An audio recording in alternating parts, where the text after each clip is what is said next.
Hey, Matt Brown here from Matt Brown's Guitar Studio and the band Dead Parade. As a heads up, we're about a little under 2 weeks from the release of Dead Parade's new single, May 24th, so be sure to check that out on here. Alright, we're going to do Right Turn by Alice Mudgarden, as I like to call them. Hopefully you guys will get that reference. So this is from Alice in Chains' Sap EP, and like most Alice in Chains songs, every string on our acoustic here is tuned down a half step. So we're in the key of E major for this one. E flat is the concert pitch, but I'll be calling out chords and everything like we are in standard tuning for the key of E. Alright, so let's start from the very beginning of this one. This one starts with a verse section, and then we'll go from there.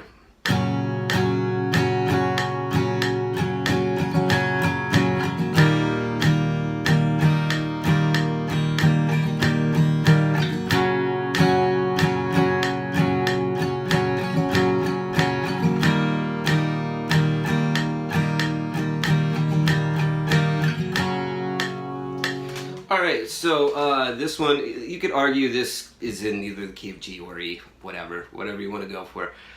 So all we're doing here is playing an open G chord and an open E chord. The G chord is 3-2, open, open, 3-3, so the quote rock G chord.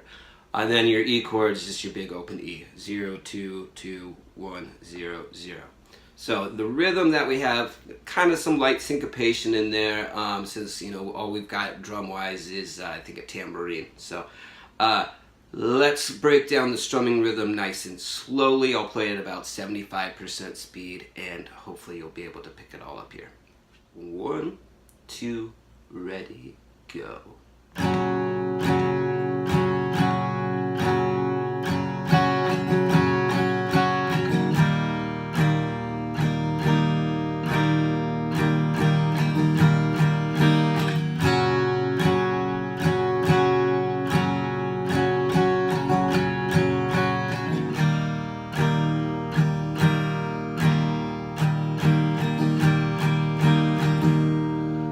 So if you want the tabs for that, I've got all this transcribed, but let's check out the little lead bit that gets played over top of this. So I'll put the metronome back on. This is all just E minor pentatonic type stuff.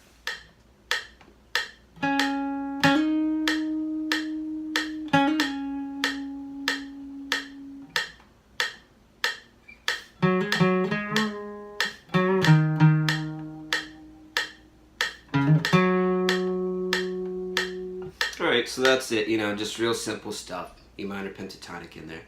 Alright, so let's check out the pre-chorus now. This is the part where Chris Cornell's vocal line comes in. So let's look at that.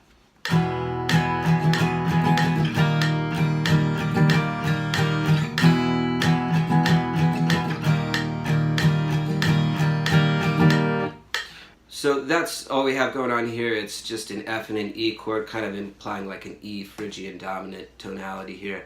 I'll break down the strumming for you slowly now here. So 1, 2, ready, go.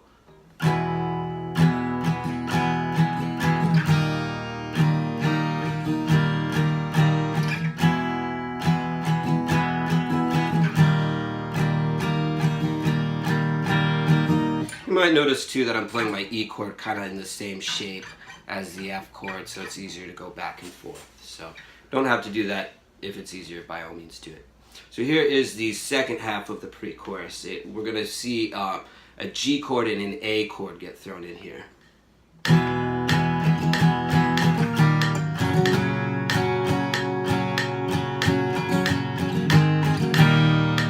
Alright, so now let me connect the first 4 measures with the last 3 so you can hear the full pre-chorus.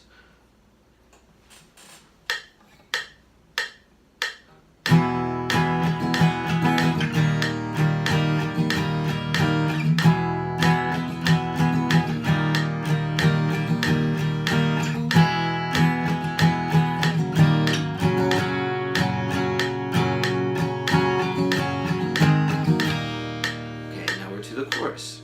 So I'll break this all down slowly for you. 1, 2, ready, go.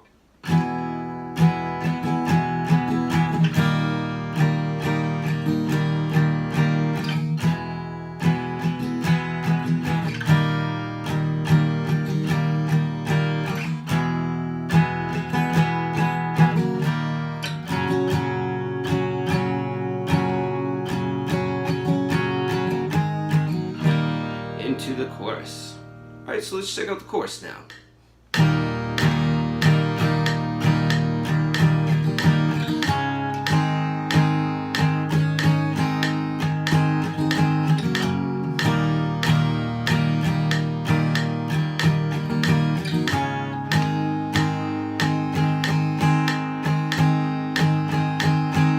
Alright, there it is.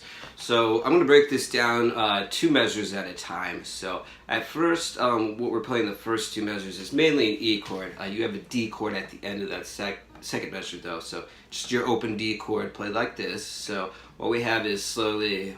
Okay,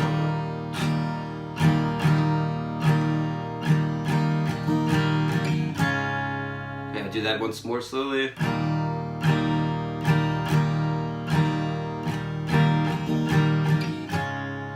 So what he's doing in the next 2 measures is there's a little bit of breathing room to do a little light improv here. You're basically going from an A chord, open, to open, to an A sus4 chord, which is, you know, you're adding your pinky to the 3rd fret of the 2nd string and going back to the A. So in the middle where you have the sus chord, you can do it as long or as short as you want to, as long as you go back and resolve it back to the A. So there's a little bit of wiggle room there.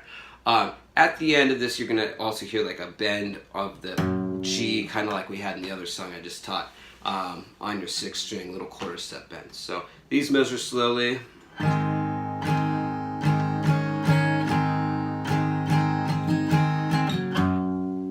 Alright, then the first 2 measures of the chorus repeat.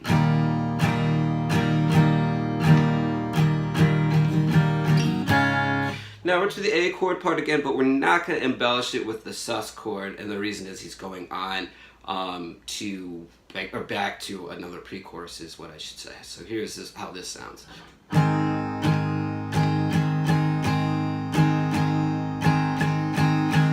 So just hammering away on your A chord. Alright, so we're back to another pre-chorus. The rhythm part for the next pre-chorus is the same, but we've got like a little acoustic lead guitar D lead that I'll show over top of it.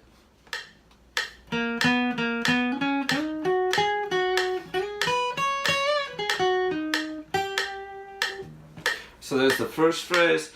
So what this is coming out of is the A natural minor scale at first. So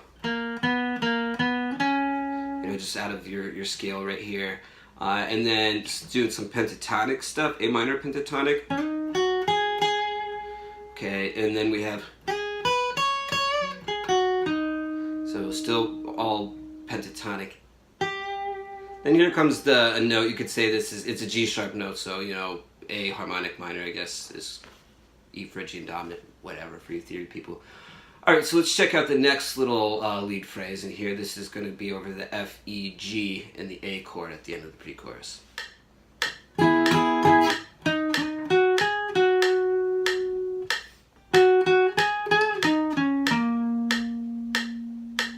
Alright, so this, you're playing out of a little F chord, 10, 10, 10, and then doing some E minor pentatonic stuff, or G major pentatonic, whatever you want to think of it, over the G chord there. And then staying with that scale is how it ends. So, and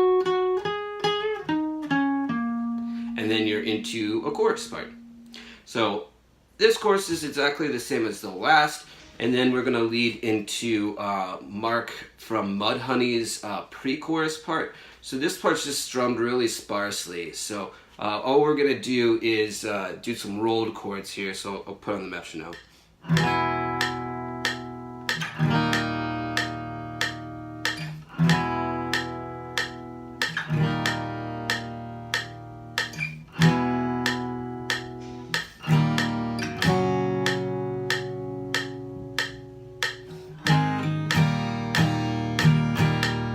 Into the chorus. So that takes care of this. We've got a quote regular chorus, and then Chris Cornell's like, you know, improv outro comes in where he, you know, cracks the paint off the walls with his amazing voice. So that does it for all of this one. If you would like the tabs, my transcription of this song, please just get in touch. My email address is there on the screen. I'll send it back to you. And I've got plenty more coming from Alice in Chains. Just one more from this EP, and then I'm going to make my way over to the Three-Legged Dog album. Alright, thanks for watching. I'm Matt Brown. See you around.